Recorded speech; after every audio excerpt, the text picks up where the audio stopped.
ராணு வந்து ஜெஃப்ரி அப்படி பிடிச்சதை பார்த்தீங்க. அது என்னது அடிச்சு சாவடிச்சிருவேன் விளையாட தானே சார் போயிருக்கீங்க? ஆமாங்கண்ணே, எல்லாம் விளையாட தானேங்க வந்திருக்காங்க.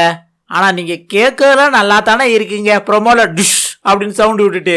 ஆனா எபிசோட்ல பார்க்கும்போது, நேற்று சாட்டர்டே எபிசோட எங்களுக்கு பார்க்கும்போது எப்படி இருந்தது தெரியுமா? 9:30 ஆரம்பிச்சு 12 மணி வரை 2.5 மணி நேரம் திணற சங்கீத ஸ்வரங்கள் ஏலே கணக்கா இன்னும் இருக்கா என்னவோ மயக்கம் இன்னும் இருக்கானே இன்னைக்கும் அப்படிங்கிற மாதிரி தான் நம்மளுக்கு இருந்தது. நேத்தே பல பிரச்சனைகள் நடந்தது. அதுக்கு ஏதாவது ஒன்னாவது கட்டன் ரைட்டா இது பண்ணது தப்பு இது ரைட்டு அப்படின்னு நீங்க சொல்லல. அப்பனா என்ன, நீங்க ஷோ பார்க்காம தான் வந்திருக்கீங்க. நீங்க என்ன நினைக்கிறீங்க தெரியுமா? அவங்களே தப்ப உணர வச்சு அவங்க வாயில இருந்தே நான் தப்பு பண்ணிட்டேன் அப்படின்ட்டு நீங்க எதிர்பார்க்கறீங்க. அது நடக்குமா?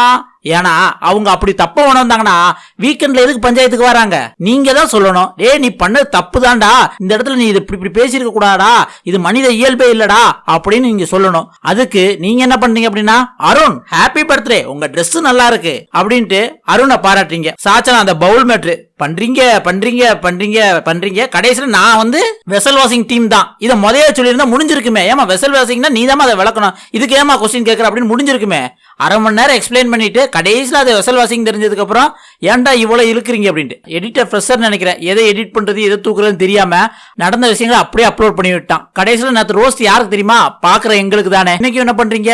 ரயான், ராணவ், ஜெஃப்ரி 3 பத்தி எழுந்துச்சு கொஸ்டின் கேட்கறீங்க. கரெக்ட் தான். ரயான்ட்ட என்ன கேக்குறீங்க? நீ ராணவ் எப்படி உனக்கு பிடிச்சானோ அதே மாதிரி தானே வந்து மஞ்சரிக்கு நீ பிடிக்கும் போது வலிச்சிருக்கோம் அப்படிங்க. சரிதான், அதெல்லாம் கரெக்ட் தான். ஆனா கடைசி ஒண்ணு பண்றீங்களே, என்னங்க சார், ஏன் சார் இப்படி பண்றீங்க அப்படின்னு சார் போட்டு கேட்கும் போதே அவங்களுக்கு பயம் போயிருமே. உங்களோட வயது இல்லையான ஏன் ரயான் இப்படி பண்ண, இதெல்லாம் தப்பு ரயான் அப்படின்னு அடிச்சு உங்களால சொல்ல முடியலையே. அதை நினைச்சாதான் ரொம்ப சிரமமா இருக்கு. அடிச்சு சாவடிச்சிருவேன்னு சொல்றானே, அதுக்கு ஏதாவது ரோஸ் விடுங்க சார், கிஞ்சாதீங்க சார் அப்படின்னு தான் நமக்கு தோணுது. உண்மையிலே 3 பேருமே தப்பு இருக்கு. ரெட் கார்டா எல்லா கார்டெல்லாம் கொடுக்க போறது இல்ல. உண்மையான ரெட் கார்டு எல்லா கார்டு என்ன தெரியுமா? விஜய் சேதுபதியை பேச விட்டு இவங்களை நிக்க வைக்கிறாங்க தெரியுமா? இதுதான் இவங்க 3 பேருக்கான உண்மையான ரெட் கார்டு அப்படிதான் நம்மளுக்கு தோணுச்சு. நீங்க என்ன நினைக்கிறீங்க? விஜய் சேதுபதி வந்து வந்து ஷோவை பார்த்து கட்டன் ரைட்டா பேசணும் அப்படின்னு எதிர்பார்க்கறீங்களா? இல்ல அவர் சாட்டர்டே எபிசோட்ல சாச்சனா கிட்ட பேசுனதும் மத்த கண்டஸ்டன்ஸ் கிட்ட பேசுனதும் கரெக்டா அப்படின்னு உங்களுக்கு தோணுச்சுன்னா மறக்காம கமெண்ட்ல சொல்லுங்க.